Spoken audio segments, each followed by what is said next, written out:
Hi and welcome to this video about the initial communication.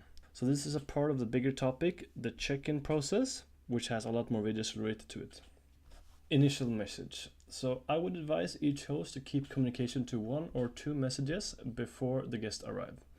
This is unless the guest of course have any questions. So this is a great time for you to inform the guest of various things, to avoid follow-up questions and also to set expectations. Regardless of how many messages you send, the objectives are all the same. These are 1. Make the guest feel welcome. 2. Establish house rules and manage expectations. 3. Provide information regarding how to arrive. And then lastly, establish a clear check-in hour. So this point is quite obvious, but so many hosts does not make the guest feel comfortable. I would consider starting with something positive rather than going straight for the rules, where to meet and all logistics. So it could be something basic and generic like, oh, thank you so much for choosing my place to stay in this romantic city of Paris. You will find our neighborhood to be a vibrant one with lots of life, but also at night our street is quiet, so no need to worry about missing sleep. I have several good restaurants and places to recommend you guys when you arrive in case you need some advice from a local.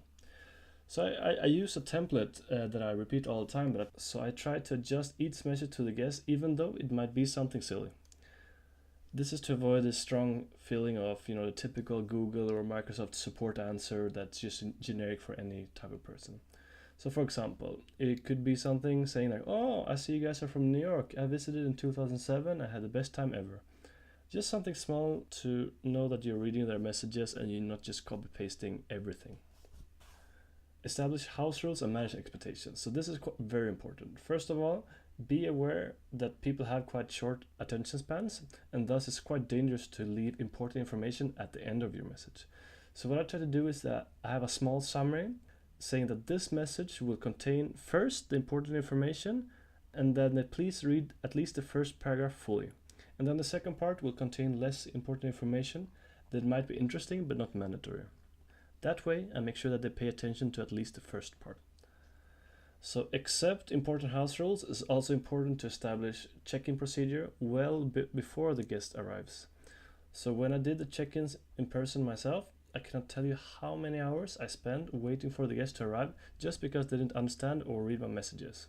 And they thought that it was a hotel that they can show up whenever they want, and I lost a lot of time and energy waiting for them.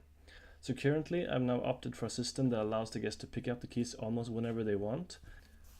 If you want someone to physically be there to meet the guest, then it's so extremely important to ensure yourself that they have read all your messages and know what to expect in order for your life to run smoothly.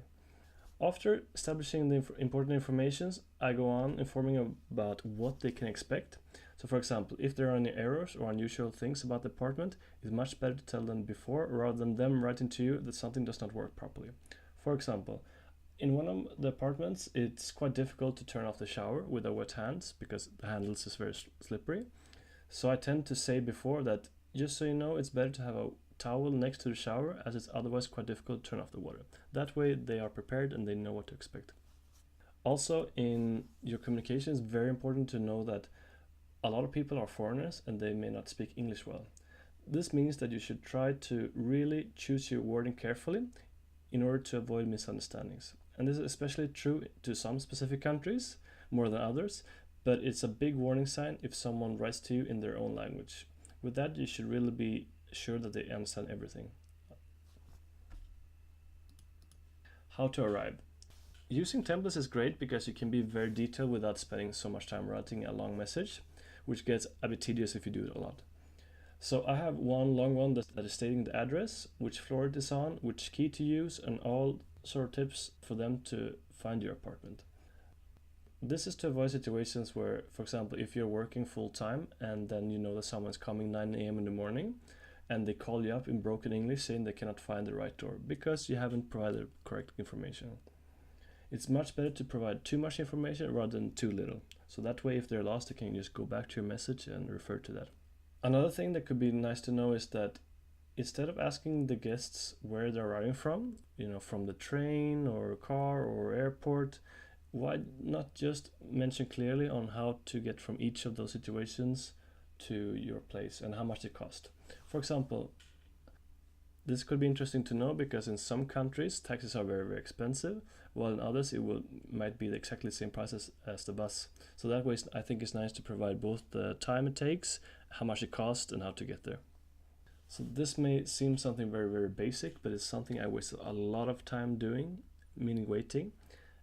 Also with me traveling and using Airbnb or other services, I see that a lot of people are doing it wrong. So it's very typical for a guest arrive on a Friday, and there's really nothing worse to be waiting around on a Friday evening for the guest to arrive several hours late. At least 80% of the guests will not even mention when they arrive, so try to get the details several days before, and it will allow you to know and adjust. No, not only in terms of meeting and not spending time waiting, but also in terms of the cleaning. This is an example of a message that's quite frequent. Hi, we're excited to come to Paris. We arrive at 3 o'clock and we will call you once we're approaching the apartment. So there are several issues with that. So first of all, where are they arriving? Is it at the airport or at the actual apartment? What does approaching the apartment mean? Maybe I seem a little bit negative and crank, but to me it sounds like the guests will arrive whenever they feel like it, and don't be surprised if they actually arrive 2-3 hours later. So there's a lot of solutions to do that. So try to establish a specific set of hours when they should arrive. Even if you follow my current setup with a key pickup system, you still need to know their arrival times for cleaning purposes. So for example, if someone arrives at 8 o'clock in the evening and then someone leaves at 11, it's quite kind to communicate this to your cleaners so they can come and clean whenever they want. Also, it's quite nice if you have a guest that wants to leave a bit later. If you know that the guests will come later in the same day, then you can allow them to do so. If I have a guest arriving at 8, I tell the cleaner that they'll arrive at 7 in order to have time over. This kind of comes into the point of leaving margin, which is very important.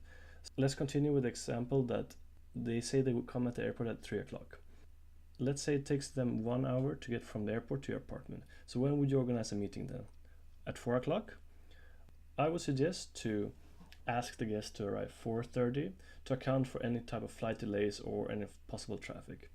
To leave a guest waiting is something that should be avoided, but keep in mind that a considered guest will also value your time and possibly feel stressed about meeting you at tight deadlines. So it's actually not good for them either. In my experience, people tend to arrive about 45 minutes after they say they would, but of course this depends on the case. So leave margin. Also what I do is that if I set a margin, I tell them that if you're early for some reason, you can have a nice coffee in this place and you can just come to me later.